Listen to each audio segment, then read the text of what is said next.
The continuation of Season 2 of Netflix's adaptation of The Sandman has now arrived. Part 2 delivers 5 episodes that tell more of Dream's story. He now faces the consequences of spilling family blood. So should you hop on these newest episodes right away, or are you going to wait until the final one drops in a week? After setting Orpheus free from his fate, Dream experiences the ramifications of spilling family blood. While trying to stay a step ahead of what's been foretold, he also discovers that true absolution may cost him everything. These current 5 episodes, number 7 through 11, hover around the 50-minute mark, with the exception of number 11, A Tale of Graceful Ends. That one clocks in at over an hour. Now, the first 6 episodes had this great sense of urgency and dread to them, and while some of that discomfort has subsided, there's still a mounting pressure to complete actions as Dream is up against an unknown time constraint. It's both an effective and aggravating story element. By not creating a definitive countdown, the story can drag as much as it wants, but the threat of the unknown, it's also extremely stressful and daunting, keeping us as the audience in suspense just like the characters.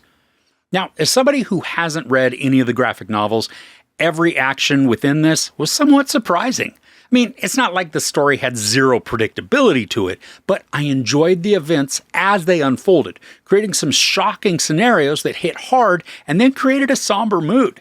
And some of the elements, they're quite dark, working to solidify certain characters as terrible and vicious baddies, and then allowing unexpected heroes to emerge.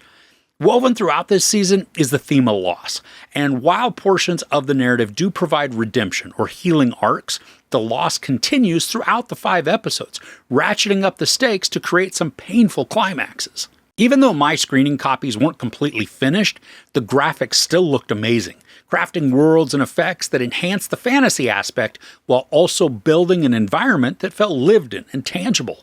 There's one scene that's stuck in my mind, and it just shows a beam of light.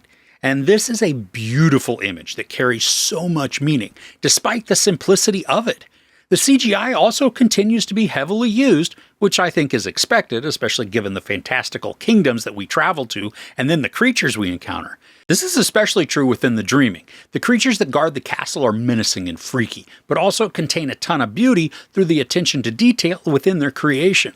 Now, in this arc of the story, we watch Dream kind of being launched around the worlds in a strange sort of chess match, where antagonists and enemies are plotting in different ways, necessitating Dream to travel from place to place in hopes of defeating a scheme, all while another is being set up in a different kingdom.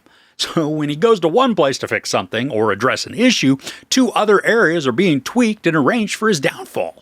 Now, while the storytelling continues to focus mainly on Dream, we do spend time with characters that we haven't necessarily spent much time with this season. Not only does this keep the plot progressing, but it also adds new levels of complications, especially as arcs intersect and then clash. One character in particular was great to see return. Now, I'm not going to say who it is, but we get a slightly different take on them this go round. It's not like the character or their storyline is being retconned. It just maintains the continuity while also adding new dimension to the role. I'm also glad we get more of Puck and Loki.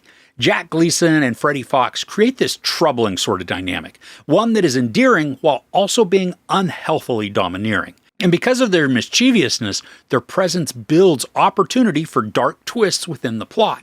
And sure, these could be considered routine or expected from these personas, but there are also glimpses that we catch that show uncertainty, maybe even regret that's just under the surface. And it's really hard not to see Jack Gleason as Joffrey every time he's on screen, especially when he's being the Hobgoblin Puck. But Gleason also manages to shed that despicable and heinous image that he took on in Game of Thrones and creates a character who is flawed, but not unredeemable, and even in certain aspects, possibly likable. Tom Sturridge has always portrayed Dream as moody and dour, subdued by regret and grief. But in these episodes, he becomes even more melancholic, and at times, very flat emotionally. Now, I appreciate the depressive state, especially given what he's facing, but there were some sequences where he was noticeably just kind of there, giving off this blah presence that didn't make me think anything other than he really just doesn't want to be here, like in the show. It was a strange feeling to watch despondency and hurt transform into unemotional and absent.